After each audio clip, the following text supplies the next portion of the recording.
ভাইরে ভাই, দেখো আমি কি করছি আজকে। দেখো আমি এখন মাগরিবের আজান দিয়েছে, সফল শ্রমিককে ডাকতে গেছি, ওরা খেলতেছিল। তো যাইতে দেখি রাস্তার মধ্যে একটা সাপ কেমন করে যাচ্ছে তিরিং বিরিং করে। আমি দেখতে পেয়ে তো ভয় পেয়ে গেছি। দুনিয়াতে যত প্রাণী আছে তার মধ্যে সবচেয়ে ভয় লাগে আমার এই সাপ দেখে। তো যাই হোক, আমি সেই সাপটাকে চিৎকার দিয়ে বললাম যে লাঠি আনো, লাঠি আনো। তো ওরা লাঠি পেল না। শ্রমিকবাবু এই যে একটা ছোট লাঠি দিছে। যেহেতু সাপটা বাচ্চা সাপ ছিল, সেই কারণে সেই সাপটা আমি ঘাসের ভিতর পেটন দিয়েছি। তখন ও এরকম সেন্সলেস হওয়ার মতো অবস্থা হয়ে গেছে। পরে ওখান থেকে টেনে হিঁচড়ে নিয়ে আসলাম। এই যে নিয়ে এসে ওকে কয়টা পেটন দিয়েছি, দিয়ে ওই অবস্থা। তাহলে বাচ্চারা যে ঘাসের ভিতর খেলে, যদি এই ঘাসের ভিতর সাপের বাচ্চা আরও থাকে তাহলে তো ওদের কামড়ে দিবে, ওরা তো বুঝতেও পারবে না। আমি আজকে খুবই ভয় পেয়ে গেছি, তারপরেও আমি ভয়ে ভয়ে এই বাচ্চাটাকে মারলাম। এখন এটা যে কী সাপের বাচ্চা সেটা আমি বুঝতে পারতেছি না, আমি তো আসলে চিনিও না ওইভাবে। তো সাপটাকে আমি এই যে নিয়ে যাচ্ছি, নিয়ে যেয়ে জানে ফেলে দিব। সফলবাবু বলতেছে আপনি এদিক করে ধরে এদিক দিয়ে নিয়ে আসেন।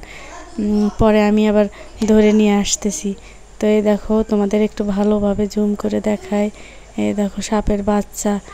সাপটার খুবই শক্তি, মানে খুবই মানে মনে হচ্ছে যে ওর একদম শক্তিতে ভরপুর ছিল। আমি ওকে পিটন দিয়েছি, ও তারপরেও অনেক দৌড় দিয়েছে আর কি।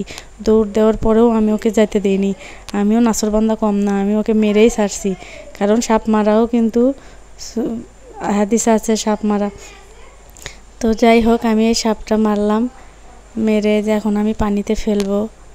এই যে মারলাম ভালো করে, ভালো করে। তো এখন পানিতে একে ফেলে দিব, কারণ আমি আজকে খুবই ভয় পেয়ে গেছি। যদিও এখান থেকে অনেক ঘাস হয়েছে, এই ঘাসগুলো পরিষ্কার করতে হবে। তো আমি আসলে লোক পাইতেছি না। তো যে লোকতে আমি কাজ করা, সেই লোক ধান কাটতে গেছে গ্রামের বাড়িতে, ওই জন্য লোকও পাইতেছি না। তো সেই জন্য আর কি মনে হচ্ছে সাপ উঠে আসছে। তো আমি তো আর এদেরকে বের হতেই দেব না বাবা, যে ভয় পাইছি আজকে। তো তোমাদের সাথে শেয়ার করলাম।